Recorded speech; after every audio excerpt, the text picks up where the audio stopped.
Hi, everybody. It's Michelle Jackson, and I am here with a Pen Posse podcast interview. And we have an amazing author with us tonight. I know you don't see me as much as you used to, and hopefully, we'll get back to our regular scheduled author interviews. And so, if there are people out there who are interested in being interviewed, don't hesitate to drop me a line. But I am the founder of the Black Writers Workspace. I am also the founder of direct2author.com, which is a membership program where we promote independent authors. And this is part of some of the things that we do. We interview our authors so that people will know how to reach them and how to connect with them and how to get their work. And that is so important, especially during these times when we need to be telling stories and capturing this particular moment in time, whether we're writing fiction or nonfiction or children's books. It is imperative that we continue to control the narrative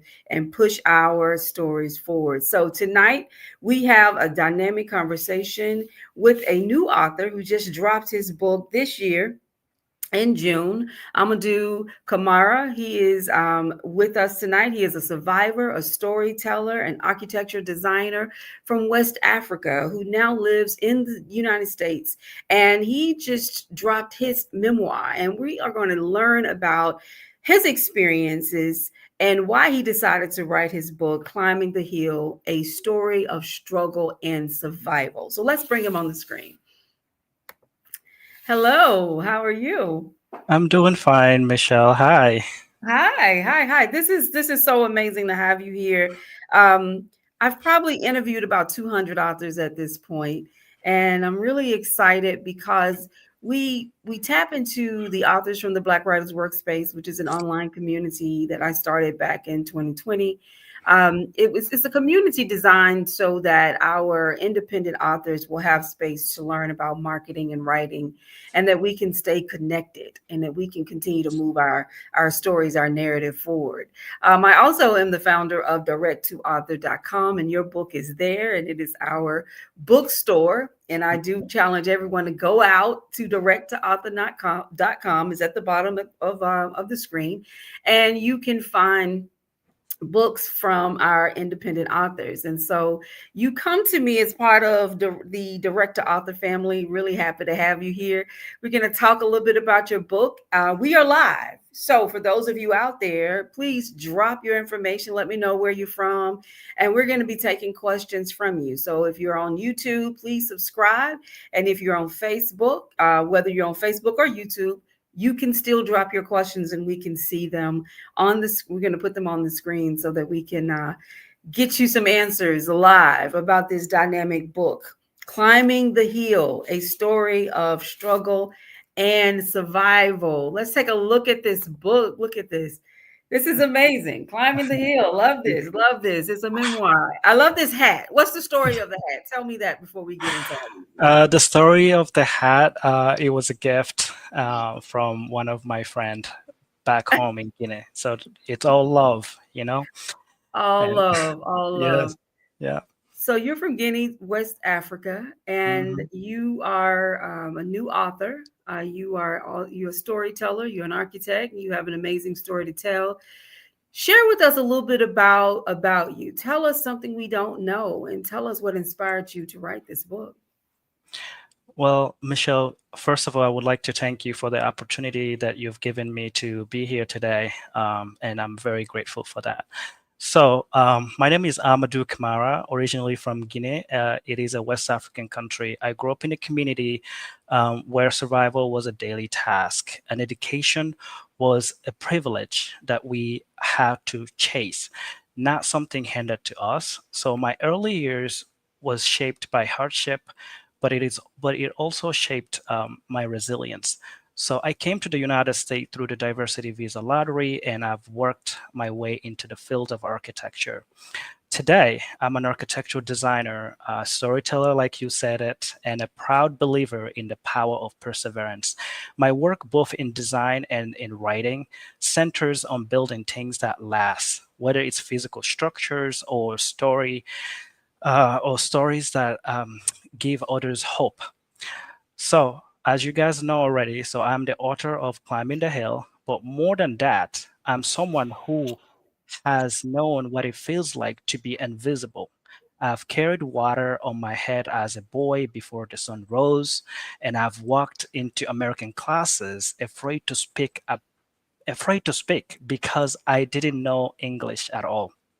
So I did not come to the US with very much. So I came to the US with nothing, but I carried hope with me and hunger for education and a belief that I could rebuild my life. And now I design buildings, but also stories that give voices to those who are often silenced. And that's what this book is about: a voice, a message to anyone who's ever felt like they don't belong, and that your story matters. Your story matters. I love everything that you said. It's such a period in our history where we need as many uplifting stories. We need to feel encouraged. We need to feel confident that the future could be brighter than what it may be or what it may feel at this very moment. And so I'm really excited to have you here to talk about your book. And we're going to talk about water at some point. But right now, because you talk about how you carried water on your head up a very steep hill so that your family will have the water they need to just to get through the day. And so we're going to talk a little bit about that. But right now, I want to start by just first recognizing that this is definitely a book about a very your inspirational journey from West Africa to the United States, all the things that you had to overcome, you had to face. As a young man coming to the US at the age of 21 years old, you did not speak any English. You spent time in community college learning how to speak English and then going on to 4-year college where you are now an architect and building buildings in Wisconsin, which is just an amazing story in itself to be so young. But talk to me right now about this moment. You know, as a young man, you know, writing a memoir, some people will say, "You're so young. Why do you have enough story to share at this point?" But why did you decide that this was the very moment that readers needed to know your story? So, um, like you said, it's absolutely true. When I started writing my memoir, there were a couple of friends that actually told me the same thing that you said. Why would you, like, you are so young to write a book? But luckily, thank God, I didn't listen to them because it is my story to write. It's not somebody's story. It is my lived experiences, and that alone gave me power to write it. So I want readers to hear this story because right now, particularly right now, so many people are hurting. We live in a world that's too quick to judge, and we are divided, and people are very slow to understand you, especially migrants, because I am an immigrant in the United States. And right now in the US, migrants are treated like problems, not people. But behind every immigrant, there's a story, not just, it's not just a person. There are stories of sacrifice, of leaving everything behind, of starting over in a place where you are looked at with suspicions, or just having your intelligence doubted because of your accent, of like, you are surviving a heartbreak that no one sees. So this book is not about me. It is for you. It's for the person listening who's trying to start again, for the person who feels unseen in the country they love, for the person climbing a hill every single day. People feel pain, and they deserve to be reminded that their journey matter. For the children who are being abused, silenced, their voices deserve to be heard as well. So that is why I decided to break the silence, because many children around the world are faced with similar circumstances described in the book. But for more than ever, people who are feeling very overwhelmed by uncertainty, whether it's economic hardship, global displacement, or personal loss, or children suffering or dying in poverty, my story is not just about my struggle. It is about rising in spite of it. And I believe people need to be reminded that no matter how steep the hill is, it can be climbed with discipline and determination, Michelle. Step by step. I didn't write this memoir just to tell my story. I wrote it to ignite the fire in someone else who may be wondering if it's worth continuing the fight. So let me Mm. tell you, it is. You are the architect of your life. Do not let this word silence you. Whatever you are going through, we want to know. We would like to hear your story, and that message feels especially urgent today. And that is the reason why I wrote Climbing the Hill. Well, I know there are readers out there who are happy that you took this on your upon yourself to write. So many of us have great stories in us, but we won't Yep. put them down on paper. We won't share them because we are afraid of someone saying it's not time, it's not right, you're not good Hmm. enough. But if Yep. we don't share our stories, who will? You know, who Nobody. will? I Nobody. mean, and so it is so important that you are, it's so important to me that you're on here and that you're telling your story your way and that you're being an inspiration not only to the readers but to the writers out there who may be a little afraid to put their work out into the world. I'm a 3 times published author, self-published. Hmm. I know what it's like to I know how hard it is to make the decision, Yeah. share your Yep. own intimate lived experiences because Hmm. people begin to look at you differently once they Yep. know some of the things that you've gone through. So if you're out there, drop your questions. We're definitely going to get to one, but we're going to keep on this path of talking about your childhood and this idea of climbing the hill. This is not just a statement. You know, your title it represents what you went through as a young man, as a young boy in West Africa, living in a home with 11 family members, and there was only water available to you a certain amount of hours within the day. And so your family someone had to go get the water before the water was cut off. And you were the one who grandma was calling and screaming at to get up at 5 in the morning before school and trek down a hill, a very steep hill, to get the water and then carrying the water on your head up the hill with you and maybe an aunt or other, family members. And you talk about in the book, and I'm not going to give a lot of spoilers here, but this is important to me. You talk about how taxing that was on your body and on your mind to carry that water up the hill and then to turn around and have to go to school. Talk to us a little bit about what that experience felt like, what it was like to one, have the responsibility. And that's a big responsibility. We need water to live, right? And water has a very spiritual meaning as well. It represents purification, life, healing, and wisdom. So, talk to us about the mental and the physical impact that had on you as a young boy having this responsibility for your family. Thank you so much, Michelle, for asking that question. So, those early days of my life were very rough. There were days I felt like I could not breathe at all. And there were days that I would sit down and just cry because of the weight of it. And just looking for hope where hope did not exist for me at all. So, the daily walk itself wasn't just physical exhaustion, it was mentally taxing, like you said it, you know. But however, those days taught me about discipline, Mhm. responsibility, and endurance from a very young age. Carrying 20 liters of water uphill from the age of 7 on tired legs before school shaped my childhood experiences. Yes, but more importantly, it shaped my mindset as well. It taught me that nothing comes easy in life, and if you want something, you have to go get it.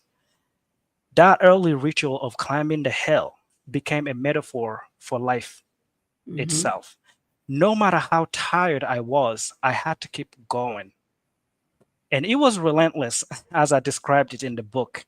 And when I came to America, what I endured in Guinea became a powerful tool for me. And it helped me move forward. with what I wanted to achieve in this country. So the resilience mindset was already ingrained in me since I was a child. So Mm. that's how those early days shaped my life and my mental health as well. Water for the soul, water for the soul, Water right? for the soul, exactly. Yes, love that, love that. You also mentioned in the book that there were family members who weren't always very positive Hmm. towards you. Hmm. Um, here in America, we want water, we turn on the faucet, you know. Exactly. Yeah. As long as you're paying your bill, you're going to get some water. And if you don't pay your bill, you could probably go to a neighbor and get water. No one is walking up a hill with liters on their head, Hmm. and then having to turn around and go to school and perform and Yeah.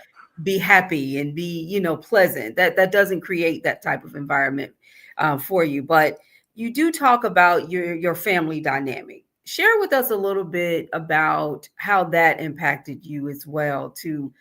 You had the physical weight of things, but then you also had a very kind of emotional issue as you grew up in that environment. Talk to us a little bit about that.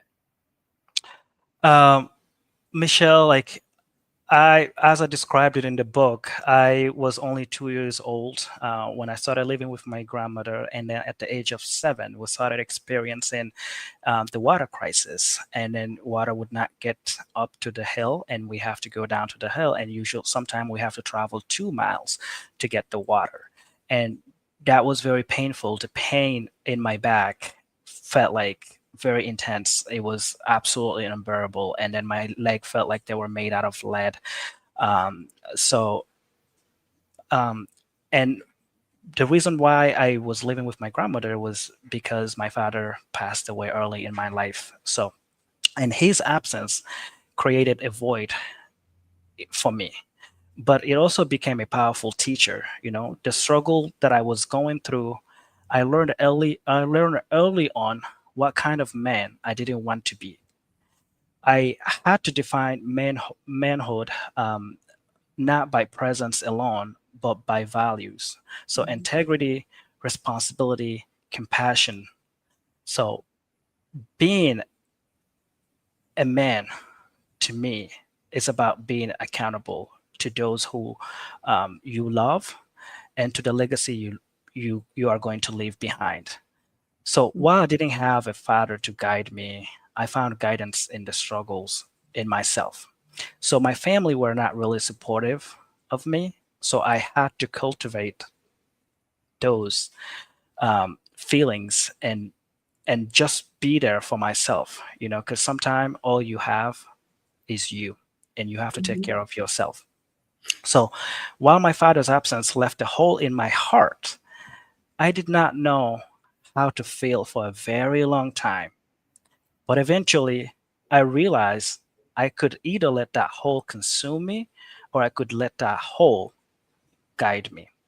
So I Mhm. chose to become the kind of man I needed to be for myself, to show up, to be present, to lead with humility, not pride. And to anyone who's listening who grew up without love, without support, without a father, I want you to know that you can still become everything you never received. You can be the one who breaks the cycle, that family drama.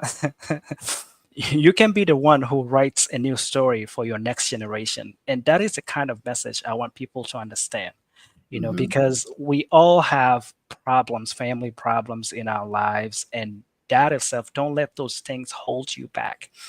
It doesn't matter the family dynamics that you have in your family, you have the power to change your life, and you have the power to accept what you would like to accept, and the power to accept what you do not want to accept. So back Yes, to you, yes. Michelle. Absolutely, absolutely. And the things that are hard in life, they make us stronger. It's Yeah. it's it's not about, I mean, we all get knocked down, but it's how you respond to it. It's something that I try to teach my son, it's Yeah. just, push hard. Don't get caught up in what you don't have or what people haven't done for you or how people have hurt you.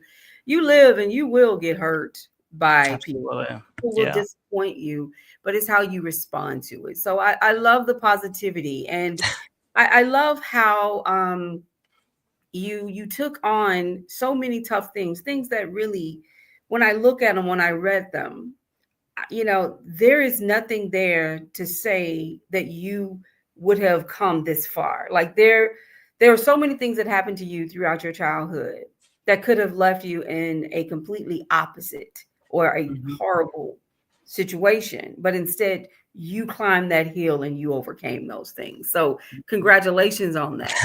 I mean, Thank really, you. congratulations on that. I think that is so wonderful. It really is. So let's talk about sitting down to write this book. I mean, so you've experienced a lot of hard things, you learned from them. Um, you get here to America at 21 years old. You come here as a part of a diversity visa lottery. Is that Mm, correct? correct. So I think only what you said, 50,000 people receive this lottery. You could talk a little bit about that. It would be great. And then you get here and you don't speak any English. And you remind me a lot of a friend of mine, Ardian Isma, who came here from Haiti, Mm, 17 years old on a boat. He gets to wow. Miami. He doesn't speak any English. And now he's a professor at a college in Florida. And he's also an author, and he tells his story. And it's so dynamic because we don't, for those of us who have never been in your shoes, we don't always understand what you've Mhm. gone. So talk to us about the moment when you found out that you won this lottery and you were coming to the United States. What were you thinking? What were you looking for, hoping for in the States, and did you receive it? Um, so yeah, so I came to America through the diversity visa lottery. I played in 2011. 2011, yes, 2011. I played the diversity lottery, and I didn't get the result until 2012. And then the process was very rigorous, like because there were like so many things like that you have to do in order for you to come to America. So if any one of you out there are curious about the legal process, because we like to talk about immigration, but we don't like to talk about what it takes to come to America. Mhm. So if you're curious about the legal process to come to America because you were born in this country, so you don't know what people have to do in order for them to come to the United States, I would challenge you to read the book, maybe, and let me know what you think. So the diversity visa lottery is open to the world. So you go and play. It's free to everyone. So you play, and they select 100,000 people every year.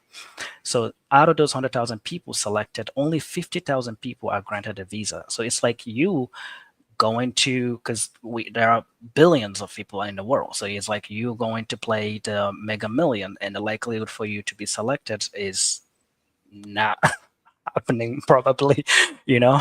But some people are very lucky, so I was lucky to be one of the people that got selected, and then I went through the process. Um and when I got selected, I didn't speak any English, and just to read the paper that says like you've been selected to the diversity lottery was a struggle for me. So I had to find somebody else to help me with that, and that also, like, I described all of that in the book, but somehow I succeeded. So I came to America. Um, you know, coming to America was like a stepping into a dream, because, like, coming from a background with hardship and struggles, and it felt like, something that I had chased for years, because I was looking for hope. So it meant America. Coming to America meant for opportunities. Um, but I'm not just gonna say it meant for opportunities without talking about the sacrifices as well. So I Mhm. arrived in America with nothing but hope and a deep hunger to succeed. It wasn't really easy. So there was a cultural shock for me, language barrier, couldn't speak any English, and economic struggles. So, but it was a chance to start rewriting my story beyond the daily routines of my struggle. For me, America represented a second chance, and I wasn't going to waste it. So I use it to create the kind of future I would like for my children. America gave me an opportunity, but like I said, as an immigrant, it also gave me silence, fear, the pain of being misunderstood, the shame of not speaking perfect English, the loneliness of trying to explain your culture in a room that don't care to understand. Mm. But even in that pain, I found the power. I found my voice. I found that I did not need to erase where I came from to matter in this country. So I didn't have to choose between my roots and my future. Instead, I chose myself in every occasion and the kind of life I wanted to live in this country. So that's what coming to America and when I came to America did for me. That is amazing. I love that. I love that. It's thank you again for sharing that with us. You know, we we can sometimes take for granted what being in this country Mm-hmm, is. We take it for granted. We don't always understand how how we live in the resources we have, and the democracy that we have, the political structures that we have in place are how many people in this world would like to be in this environment. Now there are challenges. It's not mm-hmm, great. It's not perfect all the time, but it is very good to hear your story. And as an American, African American, I want for more of us to inquire and to learn about your journey, mm-hmm, because that journey, we don't always understand what you had to endure to get here. And so that's why a book like this is so important. That's why we want to make sure that we are promoting you and that you stick with us as in the community, and that people are out there buying your book. And so I'm making the play right now. Thank you. Buy the book. It is on directtoauthor.com. It is on Amazon. It is on Ingram Sparks. You can go out there and you can find the book and you can buy it. But don't just buy it. Tell other people about it. We're helping our independent authors to create a fan base. This isn't easy, right? Writing a book wasn't easy. I always say you have to create this, sign this contract with yourself. Mm-hmm, And the contract says that you will be vulnerable, that you will expose something about you that maybe even the people who are the closest to you did know, that you will be authentic. So as writers, writing, especially a memoir where people are going to say, you did this happened to you, I didn't know that mm-hmm. about you. That is a big thing. It's a big deal emotionally within yourself, because Yeah, you are now exposing something. So I'm just absolutely. happy that you did not shy away from it. And I encourage everyone out there to never shy away from telling your story, because Yep. there's someone out there who can learn from that experience. We have a comment here. See, this is from Lavender V. She says, what's next? And I'm going to put it up on the screen. What's next in your author journey? Um, so right now I'm not gonna spoil it, but I'm thinking about because my I have a daughter and she was born 4 months early and we went through the NICU journey. So a lot of people don't understand what it takes to be a NICU parent. So what's next in my author journey will be to write a book about shedding some light on the struggles that me and my wife went through, because also like a lot of parents that are like experience the NICU, people don't understand, people are not very supportive, and me and my wife, we experienced that, and I would like to write a book about that. So That's great. That's yeah. great. Looking forward to seeing that, and to just continue to see you blossom as a writer. What was the hardest part about writing your book?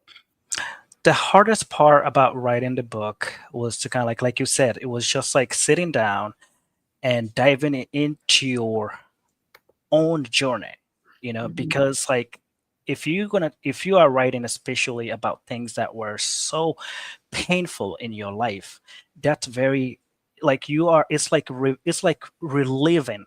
that Mm-hmm. moment or those moments. Like it's so hard emotionally, it's painful, and sometimes it's even draining, because like you sit down and you're like, oh my god, like internally, like you're even struggling to articulate the words, and you are mad and you are sad. Like you go through like being happy to being sad to being happy to being sad as you're writing. So that was kind of like that's how I was feeling when I was writing this memoir. And it was so intense. And the fact that also when I started, like when I talked about writing the book, some people completely discouraged me. Some people said, you're not supposed to write what you went through because you might offend somebody, you might hurt somebody. But I said the truth need to come out.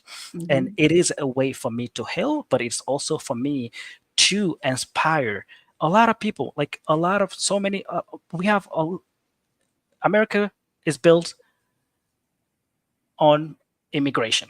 So we have a lot of people who came to this country looking for hope, looking for something to do, and seeing somebody who came here who were not able to speak any English and is able to achieve something in this country is inspiring. That's why we said representation matters, because if you see somebody who speaks like you, who came from the same background as you, that person might inspire you, say, hey, okay, me too, I can do this, I can achieve this, so those are the things that's the reason why we need to write this. We need to write the stories.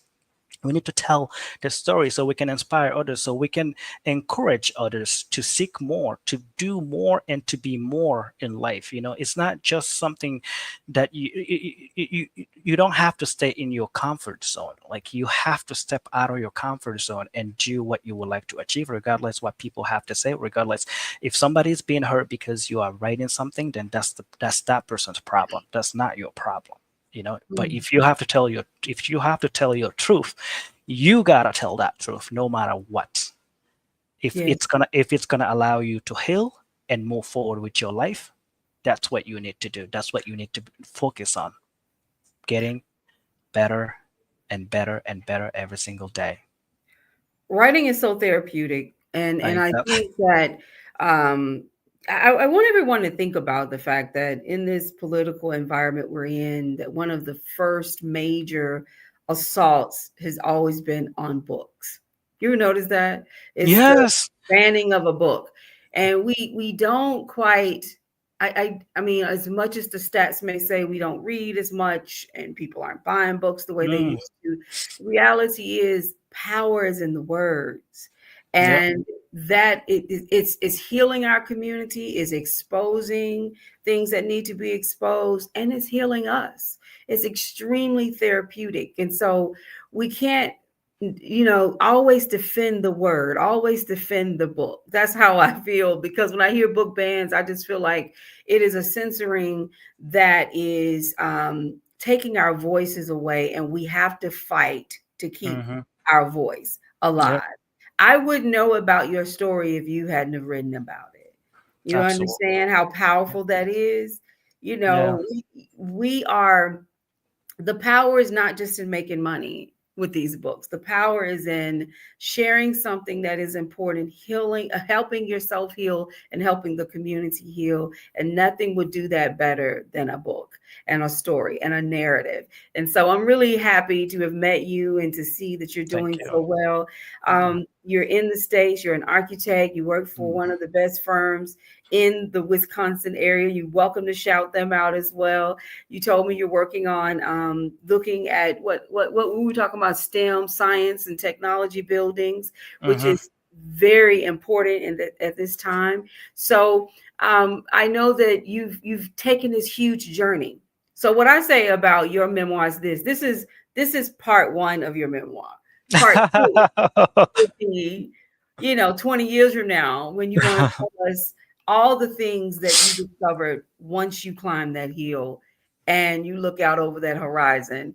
And now you can look backwards and see how far you've come, but also know that you have so much of a legacy to leave to your daughter and your wife and your family. And so, Yeah. congratulations on all of that. Talk to Thank you. us about, just wrap up, give us some words of encouragement. We know we have the book that we're all going to go out and purchase. It's on directtoauthor.com. It is also on Amazon. We want to pick up this book. We want to read it. We want to share it. We want to tell everybody about it. That's important. But we also want to support you as you continue on this journey as an author. So give us some words of encouragement to our readers as well as to our writers. So, thank you so much for everything that you said, Michelle. I really appreciate that, and I am so glad also, that I'm here talking to you and connecting with the community as well. With my memoir, I want people to know that you are not powerless. Your struggle does not make you less, and even if no one applauds your effort still counts. So Mhm. I want people to walk away with that. They are the architect of their own journey. You may not have been handed the blueprints for success, but you may be building from rubble, trauma, or deep loss. But you can still build something beautiful, brick by brick, breath by breath. And to those who have never walked in an immigrant's shoes, I hope this book opens your heart because we need compassion more than ever. In our current political environment, we need compassion more than ever. We need to remember that behind every tired face on the bus, behind every broken English phrase at the grocery store, these people are human beings who just wants to feel safe, to be seen, to be loved. So, there are three core lessons that I want people to walk away with. One is resilient is more powerful than any circumstance. Mhm. Education can be a passport out of poverty. And third, healing begins when we speak our truth. So, in a world that often encourages silence about pain or adversity, I want people to feel empowered to embrace their truth and to use it as a fuel, not as a shame. We are living in a time where authenticity and empathy are deeply needed. So, my memoir shows that broken beginnings do not mean broken endings. So, I hope what I said here resonate with you. Um, so, that's all I have to say. Excellent. Thank you so much for being with us. Thank you for those of you who are watching. We will have this on YouTube and on Facebook, on Author Michelle D. Jackson's Facebook page, as well as our YouTube page, underscore BW Workspace. And we want you to share this interview. I think it's been a dynamic time just hearing you talk about your passions, your inspirations for writing the book. We know it wasn't easy. We know you just shared something that, we know you had people who weren't in support, and that always happens, but you do it anyway. You do the hard work anyway. And so, congratulations on what you're doing with your Thank you. work, Climbing the Hill, a story of struggle and survival. We thank you for being with us, everyone. And we would just like to say, please stay with us on the Pen Posse. Join us on Black Writers Workspace and directauthor.com and buy the book. That's it. Yes. Buy the book. So Yes. we just want to wrap up. Just once again, thanking you. And hopefully we'll continue to see you. Maybe you'll join us on the Pen Posse, a podcast, a roundtable that we host about once a month. Give Mhm. us an opportunity to learn more about your writing skills. But in the meantime, you have a great night. Stay with me so I can give you a formal farewell. But we're going to end the interview now. Thank you. Thank you very much. Thank you. Thank you.